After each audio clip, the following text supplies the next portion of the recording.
1 ਅਗਸਤ ਨੂੰ ਜਿੱਥੇ NIA ਵੱਲੋਂ ਪੰਜਾਬ 'ਚ 31 ਥਾਵਾਂ ਤੇ ਛਾਪੇਮਾਰੀ ਕੀਤੀ ਗਈ, ਉਹਨਾਂ ਵਿੱਚੋਂ ਇੱਕ ਥਾਂ ਹੈ ਗੁਰਦਾਸਪੁਰ ਜ਼ਿਲ੍ਹੇ ਦਾ ਪਿੰਡ ਭੋਜਰਾਜ। ਪਿੰਡ ਭੋਜਰਾਜ ਦੇ ਗੁਰਦੁਆਰਾ ਸ੍ਰੀ ਗੁਰੂ ਸਿੰਘ ਸਭਾ ਦੇ ਹੈੱਡ ਗ੍ਰੰਥੀ ਦੇ ਘਰ NIA ਵੱਲੋਂ 1 ਅਗਸਤ ਨੂੰ ਤੜਕਸਾਰ ਛਾਪੇਮਾਰੀ ਕੀਤੀ ਗਈ। ਇਸ ਛਾਪੇਮਾਰੀ ਮੌਕੇ NIA ਦੇ ਮੁਲਾਜ਼ਮਾਂ ਦੇ ਨਾਲ ਦਰਜਨਾਂ ਦੀ ਗਿਣਤੀ ਦੇ ਵਿੱਚ ਪੰਜਾਬ ਪੁਲਿਸ ਦੇ ਮੁਲਾਜ਼ਮ ਸਨ, ਜੋ 2 ਬੱਸਾਂ ਅਤੇ 5-6 ਗੱਡੀਆਂ ਦੇ ਵਿੱਚ ਸਵਾਰ ਹੋ ਕੇ ਪਹੁੰਚੇ ਤੇ ਪਿੰਡ ਵਾਲਿਆਂ ਦੇ ਦੱਸਣ ਮੁਤਾਬਕ ਉਹਨਾਂ ਵੱਲੋਂ ਆਉਂਦਿਆਂ ਹੀ ਘਰ ਨੂੰ ਘੇਰਾ ਪਾ ਲਿਆ ਗਿਆ ਤੇ ਘਰ ਦੀ ਤਲਾਸ਼ੀ ਲਈ ਗਈ। ਇਹ ਸਾਡਾ ਅਜੇ ਨੌਜਵਾਨ ਹੈ, ਕੋਈ 25-26 ਸਾਲ ਕਰੀਬ ਇਹਨਾਂ ਦੀ ਏਜ ਹੈ।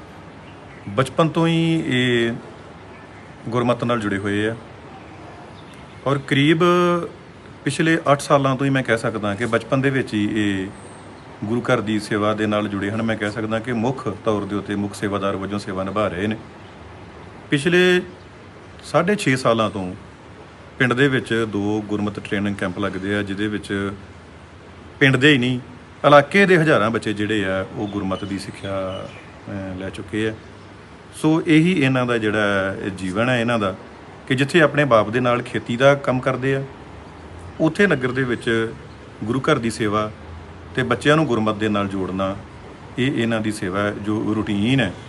ਇਸ ਤੋਂ ਇਲਾਵਾ ਇਹਨਾਂ ਦਾ ਹੋਰ ਕੋਈ ਰੁਝੇਵਾਂ ਨਹੀਂ। ਕੀ ਕਿਸੇ ਪ੍ਰਕਾਰ ਦਾ ਕੋਈ ਗ੍ਰਿਫਤਾਰੀ ਵਾਰੰਟ ਜਾਂ ਕੋਈ ਅਗਾਊਂ ਜਾਣਕਾਰੀ ਦਿੱਤੀ ਗਈ ਸੀ ਗ੍ਰੰਥੀ ਸਾਹਿਬ ਨੂੰ ਕਿ ਜਿਹੜੀ ਇਹ ਰੇਡ ਦੇ ਬਾਰੇ ਉਹਨਾਂ ਨੂੰ ਜਾਣਕਾਰੀ ਹੋਵੇ? ਨਹੀਂ, ਪਹਿਲਾਂ ਜਾਣਕਾਰੀ ਕੋਈ ਨਹੀਂ ਸੀਗੀ। ਸਿਰਫ ਉਸ ਦਿਨ ਹੀ ਜਦੋਂ ਆਏ ਆ ਤੇ ਉਦੋਂ ਮੌਕੇ 'ਤੇ ਘਰ ਦੇ ਦਰਵਾਜ਼ੇ 'ਤੇ ਖੜ੍ਹ ਕੇ ਉਹਨਾਂ ਨੇ ਮਿਲਨਪਾਲ ਸਿੰਘ ਦੇ ਪਿਤਾ ਜੀ ਨਾਲ ਗੱਲ ਕੀਤੀ ਹੈ। ਫੋਨ 'ਚ ਹੀ ਉਹਨਾਂ ਨੂੰ ਦਿਖਾਇਆ ਗਿਆ, ਮਤਲਬ ਅਸੀਂ ਇਸ ਸੰਬੰਧ ਵਿੱਚ ਜਿਹੜਾ ਇਸ ਕੇਸ ਦੇ ਸੰਬੰਧ 'ਚ ਅਸੀਂ ਆਏ ਹਾਂ, ਅਸੀਂ ਸਰਚ ਕਰਨੀ ਹੈ। ਪਹਿਲਾਂ ਦੀ ਕੋਈ ਜਾਣਕਾਰੀ ਨਹੀਂ ਸੀ। ਤੁਹਾਡੇ ਨਗਰ ਦੇ ਮੋਹਤਬਰ ਬੰਦੇ ਆ ਜੋ ਸ਼੍ਰੋਮਣੀ ਗੁਰਦੁਆਰਾ ਪ੍ਰਬੰਧਕ ਕਮੇਟੀ ਦੇ ਪ੍ਰਧਾਨ ਧਾਮੀ ਸਾਹਿਬ ਨੂੰ ਵੀ ਮਿਲ ਕੇ ਆਏ ਆ ਇਸ ਸਬੰਧ ਦੇ ਵਿੱਚ, ਤੇ ਸ਼੍ਰੋਮਣੀ ਕਮੇਟੀ ਵੱਲੋਂ ਕਿਵੇਂ ਦਾ ਰਿਸਪੌਂਸ ਰਿਹਾ? ਦੇਖੋ, ਸ਼੍ਰੋਮਣੀ ਕਮੇਟੀ ਦੇ ਰਿਸਪੌਂਸ ਦੀ ਜਿਹੜੀ ਗੱਲ ਹੈ, ਰਿਸਪੌਂਸ ਪੋਜ਼ੀਟਿਵ ਹੈ। ਸਾਡੀ ਮਤਲਬ ਜਿਹੜੀ ਹੈ ਇੱਕ ਸਿਰਮੌਰ ਸਿੱਖ ਸੰਸਥਾ ਹੈ ਤੇ ਅਸੀਂ ਇਹ ਮੁਨਾਸਬ ਸਮਝਿਆ ਕਿ ਉਹਨਾਂ ਦੇ ਧਿਆਨ ਵਿੱਚ ਲਿਆਂਦਾ ਜਾਵੇ ਕਿ ਬੇਸ਼ੱਕ ਮਿਲਨਪਾਲ ਸਿੰਘ ਜੀ ਬੇਦੋਸ਼ ਨੇ, ਪਰ ਜਿਵੇਂ ਦੀਆਂ ਕੇਂਦਰ ਸਰਕਾਰ ਦੀਆਂ ਕੁਝ ਨੀਤੀਆਂ ਨੇ, ਨਿਸ਼ਚਾਂ ਨੇ, ਇਹਨਾਂ ਨੂੰ ਉਲਝਾਇਆ ਵੀ ਜਾ ਸਕਦਾ। ਸੋ ਇਸ ਕਰਕੇ ਕਿਤੇ ਲੀਗਲ ਅਪਰੋਚ ਦੀ ਲੋੜ ਪੈ ਸਕਦੀ ਹੈ।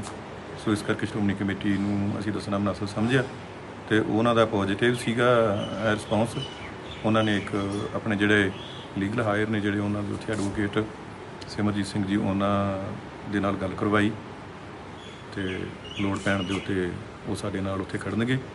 ਜਿਵੇਂ ਸਾਨੂੰ 8 ਤਰੀਕ ਨੂੰ ਫੇਰ ਬੁਲਾਇਆ, ਉਹ ਨਾਲ ਜਾਣਗੇ।